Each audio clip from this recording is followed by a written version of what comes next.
प्रजापति महर्षि कश्यप की कई पत्नियां थीं। उनमें से एक का नाम दनु था। दनु की संतान दानव कहलाई। उसी दनु के बड़े पुत्र का नाम दंभ था। दंभ बहुत ही सदाचारी और धार्मिक प्रवृत्ति का था। अन्य दानवों की भांति उसमें न तो ईर्ष्या थी और न ही देवताओं से द्वेष भावना। वह विष्णु का भक्त था और उन्हीं की आराधना किया करता था। लेकिन उसे एक चिंता सताती रहती थी कि उसके कोई पुत्र न था। आचार्य शुक्र ने उसे श्री कृष्ण मंत्र की दीक्षा दी। दंभ ने दीक्षा पाकर पुष्कर में महान अनुष्ठान किया। अनुष्ठान सफल हुआ। उसके अनुष्ठान से प्रसन्न होकर भगवान विष्णु प्रकट होकर बोले, वत्स, मैं तुम्हारे अनुष्ठान से प्रसन्न हूँ, वर मांगो। तब दंभ बोला, भगवान, यदि आप मेरी तपस्या से प्रसन्न हैं, तो मुझे ऐसा पुत्र दें जो आपका भक्त हो और त्रिलोक जयी हो। उसे देवता भी युद्ध में न जीत सके। तब भगवान विष्णु ने तथास्तु कहा और अंतर ध्यान हो गए और दंभ प्रसन्नचित होकर लौट आया। गोलोक में श्री राधा ने श्री कृष्ण पार्षद श्रीदामा को असुर होने का श्राप दिया था। श्राप मिलने पर वही दंभ की पत्नी के गर्भ में आया। जन्म होने के पश्चात दंभ ने अपने उस पुत्र का नाम शंखचूड़ रखा। जब वह कुछ बड़ा हुआ तो दंभ ने उसे मुनि जैगी विश्व की देख रेख में रख दिया। मुनि जैगी विश्व ने उसे शिक्षा दीक्षा दी। अपनी कुमार अवस्था में ही शंखचूड़ पुष्कर में पहुंचा और उस महान धार्मिक तपस्थली में ध्यान मग्न होकर वर्षों तक ब्रह्मा जी की तपस्या करता रहा। उसकी घोर तपस्या से प्रसन्न होकर ब्रह्मा जी प्रकट होकर बोले, वत्स, मैं तुम्हारी तपस्या से प्रसन्न हूँ, वर मांगो। तब शंखचूड़ ने कहा, पितामह, मुझे ऐसा वरदान दीजिए कि मुझे देवता पराजित न कर सके। ब्रह्मा जी ने उसे ऐसा ही वरदान दिया और श्री कृष्ण कवच प्रदान करते हुए उसे आदेश दिया, शंखचूड़, तुम बद्रिकाश्रम चले जाओ। वहां तुम्हारी भाग्य का सितारा उदय होने की प्रतीक्षा कर रहा है। आदेश मानकर शंखचूड़ बद्रिकाश्रम पहुंचा। वहां महाराज धर्मध्वज की पुत्री तुलसी भी तपस्या कर रही थी। दोनों का आपस में परिचय हुआ और ब्रह्मा जी की इच्छा अनुसार दोनों का विवाह हो गया। अपनी पत्नी को लेकर शंखचूड़ पुनः दैत्यपुरी गया। शुक्राचार्य ने उसे दानवों का अधिपति बना दिया। सिंहासन पर बैठते ही शंखचूड़ ने अपना साम्राज्य बढ़ाने के लिए देवलोक पर चढ़ाई कर दी। ब्रह्मा जी के वरदान के कारण शंखचूड़ अजय हो चुका था, अतः उसे देवों को हराने में कोई कठिनाई नहीं हुई। उसने अमरावती पर कब्जा कर लिया। इंद्र अमरावती छोड़कर भाग निकले। देवता उसके डर से कंदराओं में जा छुपे। शंखचूड़ तीनों लोगों का शासक हो गया। सब लोकपालों का कार्य भी उसने संभाल लिया। उसने अपनी प्रजा की भलाई के लिए अनेक कार्य किए। प्रजा उससे बहुत प्रसन्न थी। सर्वत्र सुख और शांति थी, क्योंकि शंखचूड़ स्वयं भी कृष्ण का भक्त था। अतः उसकी प्रजा भी भगवान कृष्ण पर पूरी आस्था रखने लगी। उसके राज्य में अधर्म का नाश हो गया। प्रजा इंद्र और देवताओं को भूलने लगी। इससे देवताओं को बहुत क्षोभ हुआ। इंद्र पितामह ब्रह्मा के पास पहुंच गए और बोले, पितामह, आपने शंखचूड़ को अभय होने का वरदान देकर उसे निरंकुश बना दिया है। वह अमरावती पर कब्जा जमाए बैठा है। देवता दर दर की ठोकरें खा रहे हैं। हमें बताइए हम क्या करें। तब प्रजापिता ब्रह्मा बोले, सुरेंद्र, शंखचूड़ धार्मिक और रीति से अपना शासन चला रहा है। प्रजा उससे प्रसन्न है। उसके राज्य में प्रजा सुखी और संपन्न है। हमें उससे कोई शिकायत नहीं है। इंद्र बोले, यह सब तो ठीक है पितामह, लेकिन क्या हम यूं ही भटकते रहेंगे? आखिर अमरावती है तो देवताओं का ही। तब ब्रह्मा जी बोले, अवश्य, किंतु शंखचूड़ ने तुम्हें युद्ध में पराजित करके उसे प्राप्त किया है। उसने तुम्हारी प्रजा को भी कोई कष्ट नहीं पहुंचाया है। सिर्फ सिंहासनों का ही तो हेर फेर हुआ है। यह सुनकर इंद्र कातर भाव से बोले, लेकिन पितामह, हम आपकी संतानें हैं। क्या आप चाहेंगे कि आपकी संतानें यूं ही दर बदर भटकती रहें? कुछ उपाय कीजिए पितामह। तब ब्रह्मा जी बोले, मैं इसमें कुछ नहीं कर सकता देवेंद्र। जब तक शंखचूड़ के भाग्य में अमरावती का ऐश्वर्य भोगना है, वह भोगेगा ही। तुम भगवान विष्णु के पास चले जाओ, वे अवश्य कोई उपाय तुम्हें सुझा देंगे।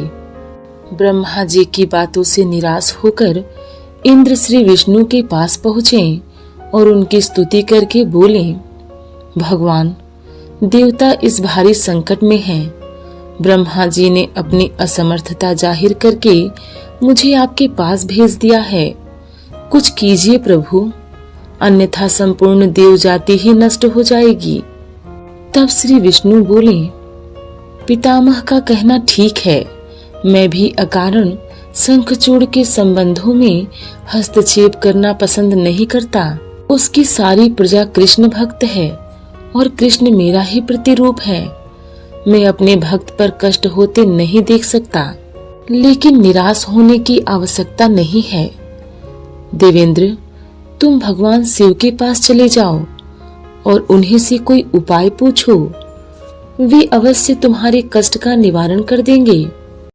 श्री हरि विष्णु की बात सुनकर इंद्रदेव निराश भाव से बैकुंठ से निकल आए और अंत में वह भगवान शिव के पास कैलाश पर्वत पर जाकर शिवलोक पहुँचे और भगवान शिव की स्तुति करके अपने आने का प्रयोजन बताया। भगवान शिव ने उनकी सारी बात सुनी और उन्हें आश्वस्त किया, धैर्य रखिए इंद्रदेव, आपका सिंहासन आपको अवश्य प्राप्त होगा। मैं गंधर्वराज चित्ररथ को अभी दूत बनाकर शंखचूड़ के पास रवाना करता हूँ। महादेव के आदेशानुसार गंधर्वराज चित्ररथ शंखचूड़ की राजधानी पहुंचा। उस समय शंखचूड़ अपने सिंहासन पर विराजमान था। चित्ररथ ने उसका अभिवादन करने के पश्चात अपने आने का कारण बताया। दैत्यराज, मैं गंधर्वराज चित्ररथ हूँ और भगवान शिव का एक संदेश लेकर आपके पास आया हूँ। यह सुनकर शंखचूड़ के चेहरे पर आश्चर्य झलक आया। शिव के दूत को सामने पाकर वह सिंहासन से उठकर बोला, मेरा अहो भाग्य है कि भगवान शिव ने मुझे किसी योग्य समझा है। आप संदेश सुनाइए, क्या संदेश भेजा है भगवान रुद्र ने? गंधर्वराज चित्ररथ बोला, दैत्यराज, भगवान शिव का संदेश है कि तुम देवताओं का राज्य उन्हें लौटा दो और उनके अधिकार उन्हें दे दो। भगवान शिव ने देवों को अभय का वचन दिया है। तब शंखचूड़ बोला, गंधर्वराज, भगवान शिव से मेरा प्रणाम कहना और उनसे कह देना कि शंखचूड़ के हृदय में आपके लिए बहुत ही ज्यादा श्रद्धा है, परंतु यदि उन्होंने इंद्र के बहकावे में आकर मुझे दंडित करने का निश्चय किया है तो मैं उनकी बात नहीं मानूंगा और उनसे युद्ध भी करने के लिए तैयार हो जाऊंगा। चित्ररथ वापस लौटा और उसने भगवान शंकर को शंखचूड़ का उत्तर सुनाया। यह सुनकर शिव क्रोधित हो गए और अपने गणों को युद्ध का आदेश दे दिया। उधर शंखचूड़ ने अपने पुत्र का अभिषेक कर उसे दानवाधिपति बना दिया और अपनी पत्नी से बोला, मैंने युद्ध स्वीकार कर लिया है देवी। ईश्वर करे युद्ध में हमारी विजय हो। अब मुझे अनुमति दो, मेरी सेनाएं तैयार हैं। शंखचूड़ अपनी सेनाएं लेकर युद्ध भूमि में जा पहुंचा। दोनों सेनाएं गोमतक पर्वत के समीप एक दूसरे के आमने सामने आ खड़ी हुई। भगवान शिव ने शंखचूड़ के पास एक बार फिर संदेश भेजा कि वह नादानी ना करे और युद्ध से दूर रहकर उनकी बात मान ले, किंतु शंखचूड़ न माना और दोनों सेनाओं में घनघोर युद्ध छिड़ गया। भगवान शिव और शंखचूड़ आमने सामने डट गए। दोनों में अनेक अस्त्र शस्त्रों से युद्ध होने लगा। फिर भगवान शिव ने जो ही शंखचूड़ का वध करने के लिए त्रिशूल उठाया तो आकाशवाणी हुई, देवाधिदेव आप प्रलयंकर हैं, सर्वसमर्थ हैं, किंतु आपको मर्यादा की रक्षा करनी चाहिए। श्रुति की मर्यादा को नष्ट न करें। जब तक शंखचूड़ के पास हरि का कवच है और जब तक उसकी पतिव्रता पत्नी मौजूद है, तब तक उस पर बुढ़ापा नहीं आ सकता और न ही उसकी मृत्यु हो सकती है। आकाशवाणी के खत्म होते ही शिव का त्रिशूल अपने आप रुक गया तथा भगवान विष्णु प्रकट हुए। शिव बोले, भगवान आपने तो मुझे बड़े संकट में डाल दिया है। आप ही ने तो इंद्र को मेरे पास भेजा और जब मैंने उसे अभय देने के लिए युद्ध आरंभ किया तो अब आप ही का कवच आड़े आ रहा है। अब आप ही कोई उपाय सोचिए।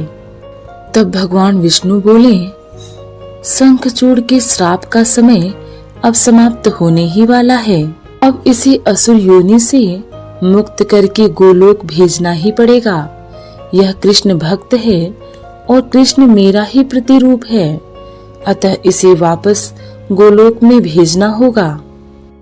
फिर विष्णु ने एक ब्राह्मण का वेश धारण किया और शंखचूड़ के पास पहुंचकर बोले, दानवराज मैं एक निर्धन ब्राह्मण हूँ, कुछ पाने की आस लिए आपके पास आया हूँ। शंखचूड़ बोला, मांगो विप्रवर, जो भी मेरे पास है उसे दे देने में मुझे किंचित भी विलंब नहीं लगेगा। अगर आप मेरा सिर भी मांगोगे तो वह भी मैं देने में इनकार नहीं करूंगा। आप आदेश दीजिए। ब्राह्मण वेशधारी विष्णु बोले, दैत्यराज मुझे आपका सिर नहीं, आपका कवच चाहिए। बोलिए, देंगे अपना कवच? तब शंखचूड़ ने अपना कवच उतारकर ब्राह्मण वेशधारी विष्णु को सौंपते हुए कहा, अवश्य यदि भगवान कृष्ण की ऐसी ही इच्छा है तो ऐसा ही होगा। आप कवच ले जाइए। ब्राह्मण वेशधारी विष्णु कवच लेकर दैत्यपुरी पहुंचे। फिर उन्होंने शंखचूड़ का वेश धारण किया और राजमहल में जाकर शंखचूड़ की पत्नी तुलसी के पास पहुंचे। तुलसी ने उन्हें अपना पति ही समझा और उनका स्वागत किया। उस रात विष्णु शंखचूड़ के महल में ही ठहरे। अचानक ही पतिव्रता तुलसी को धोखे का आभास हुआ। वह चौंक कर बिस्तर से उठी और बोली, कौन है तू और मेरे साथ छल करने का तुझमें साहस कैसे हुआ? जल्दी बोल, अन्यथा अपने पतिव्रत तेज से अभी भस्म करती हूँ। तब विष्णु अपने वास्तविक रूप में प्रकट हो गए। श्री हरि विष्णु ने तुलसी को समझाते हुए कहा, सुनो तुलसी, तुम्हारे पति का समय पूरा हुआ। एक श्राप के कारण ही उसे असुर योनि में आना पड़ा था। अब से वह गोलोक में रहेगा, क्योंकि तुम्हारा पतिव्रत धर्म ही उसकी रक्षा कर रहा था। इसलिए मुझे छल करके तुम्हें कलुषित करना पड़ा। तुलसी रोती हुई बोली, यह आपने अच्छा नहीं किया भगवान। यूं मेरे साथ छल करके मेरा सतीत्व नष्ट किया। मैं श्राप देती हूँ कि आज से आपको भी पत्थर बन जाना पड़ेगा। आप में दया ममता नहीं है। आप पत्थर हैं, पत्थर। तब श्री हरि विष्णु बोले, तुलसी, मेरे पत्थर बन जाने पर भी तुम्हें मेरे पास ही स्थान मिलेगा। भविष्य में लोग तुलसी और शालिग्राम की पूजा करेंगे। तुलसी के बगैर शालिग्राम की पूजा अधूरी रहेगी। इसके बाद श्री हरि विष्णु अंतर्ध्यान हो गए और युद्ध भूमि में खड़े शिव को अपनी दिव्य शक्ति से सब कुछ बता दिया। शंखचूड़ और शिव में पुनः युद्ध आरंभ हो गया, किंतु तुलसी के पतिव्रत धर्म नष्ट हो जाने से शंखचूड़ की शक्ति घट गई थी। अतः शिव ने अपना त्रिशूल उसकी ओर फेंका तो वह सीधा शंखचूड़ के हृदय स्थल को बेध गया। वातावरण में हजारों बिजलियां एक साथ कौंध गई, चारों दिशाएं कांप उठी और देखते ही देखते शंखचूड़ धरती पर जा गिरा। गिरते ही उसके प्राण पखेरु उड़ गए। श्राप से मुक्ति मिलते ही श्री दामा गोलोक जा पहुंचा। उसकी भस्म से एक शंख प्रकट हुआ जो कालांतर में भगवान शिव के हाथों की शोभा बना। देवताओं ने शिव की जय जयकार की और इंद्र को अपना सिंहासन पुनः प्राप्त हो गया।